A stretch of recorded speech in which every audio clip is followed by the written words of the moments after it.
আমাদের পার্শ্ববর্তী দেশ, আমরা বন্ধু হিসাবে তাদেরকে জানি, কিন্তু সেই দেশের প্রতিরক্ষা মন্ত্রী সাহেব যে কথা বললেন, আমি জানি না তার উদ্দেশ্য কি।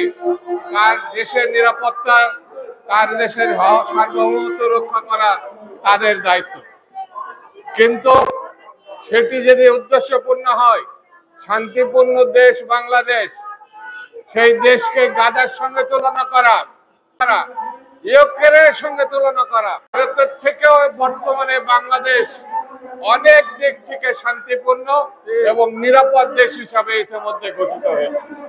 সেই জন্য আমি বলবো, অনতিবিলম্বে সরকারের পক্ষ থেকে আমাদের সেনাবাহিনীকে অর্ডার দেওয়া, তারা যেন তৈরি থাকে, দেশবাসীকে সংগঠিত করে এই দেশের পুলিশ, বিডিআর, সেনাবাহিনী এবং জনগণ এক সময় পাকিস্তান হানাদার বাহিনীর বিরুদ্ধে মুক্তিযুদ্ধ করে যেমন বাংলাদেশের স্বাধীনতা এনেছিল, ঠিক তেমনি তারা বাংলাদেশের স্বাধীনতা রক্ষা করবে, এবং সেটি গত এক মাস আগে আমরা সেটা দেখেছি।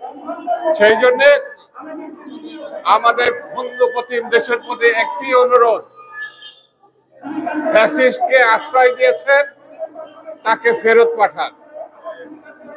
তাকে রক্ষা করার মধ্য দিয়ে আপনি গণতন্ত্রের সপক্ষে কোনো কাজ করতে পারবেন না। শেখ হাসিনা পায়ের চুল থেকে পায়ের নখ পর্যন্ত একজন খুনি, লুটেরা এবং ফ্যাসিস্ট। তাকে বিচারের আওতায় আনা ছাড়া বাংলাদেশ শান্তিতে থাকবে এটা আমার কাছে মনে হয় না।